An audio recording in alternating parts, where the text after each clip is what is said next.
Tahirli. And I don't know how many times I get to speak tonight, so I'm going to speak now in relation to this amendment. And I want to thank Deputy Brendan Howlin for his forensic outlining of what's behind this amendment. I want to thank him for that. I listened carefully to it, and I walked around to get back into the mode of TV so that I wouldn't confuse my role. And I spoke last week when this came before us, and I expressed my serious concerns at what the Dáil was doing and what the government was doing. And I'm just using my time to reiterate that tonight, because I've no doubt this will end up in the court. And we as parliamentarians cannot do our job. We simply cannot do our job. And this legislation, this act, which is called the Court Civil Law, Criminal Law, Superannuation, Miscellaneous Provisions Bill, is a collection of really serious topics put in, and now we're putting amendments which should have been really in the bill in the first place, are subject of separate bills. And all I can do is use my voice, like the other TDs have done, to outline this is not acceptable. Since the day I came here, Deputy Pringle has been outlining watch July and watch Christmas when legislation is forced through the Dáil. I'm not going to go into the minutiae of this amendment. It has already been done. I couldn't improve. I couldn't come up near what Deputy Howlin has done in relation to it.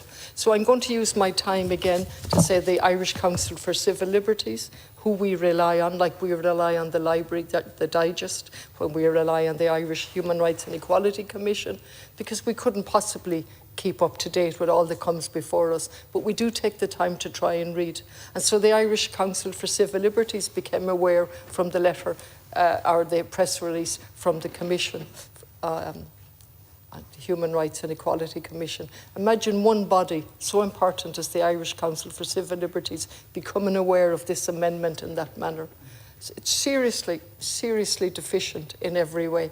And so we have, the Commission calls for the Oireachtas to give the Commission to give appropriate time to consider the important amendment. And this is just one amendment. The Irish Human Rights and Equality Commission has today written to the Minister for Justice for a second time to express significant concerns about the unacceptable haste in which the government intends to amend legislation for the revocation of naturalised Irish citizenship.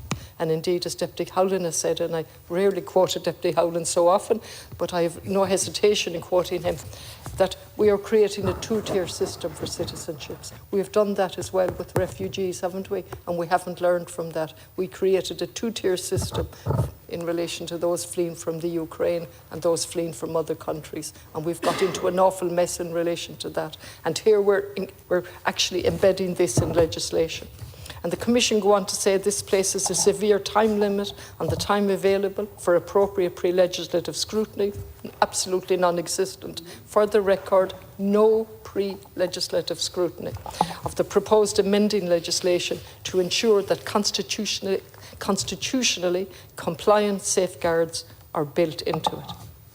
The relevant proposed amendments were published yesterday, the 9th of July, for insertion at committee stage. We believe it is the government's intention to pass the new law by the end of the next week. Well, the intention is to pass it tonight. And I think it's disingenuous in the extreme. Deputy Pringle has quoted some of that. I think the point has been made, but I think it's disingenuous in the extreme that at the order of business, the Taoiseach said there was no limit. That is absolutely disingenuous, because there's no limit in the sense that we can talk ad nauseum from now till tomorrow, all night if we want to, but it won't make a difference. So it's disingenuous in the extreme to say there's no limit, because where the talking should have been done was at pre-legislative scrutiny. That's what pre-legislative scrutiny is for. And I would ask the backbenchers to stand up, to actually stand up and say, do not do this. This is not good law. This is not a way to do business. And certainly it's not a way to instill trust in the democratic process. And we need that more than ever. We hear constantly of the rise of the right and disinformation, and we need to counter that. And I've repeatedly said the best way to counter disinformation is to actually tell the truth, to lead with clear language, to let the democratic process take its place, and I have the greatest respect for the democratic process.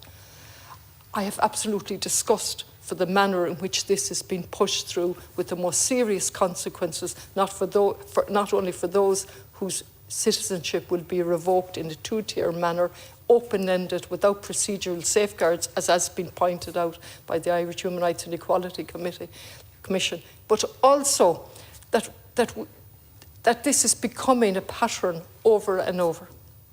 Year after year, July and Christmas rush things through. I'll take no further time, Cathaoirleach, I've made my point.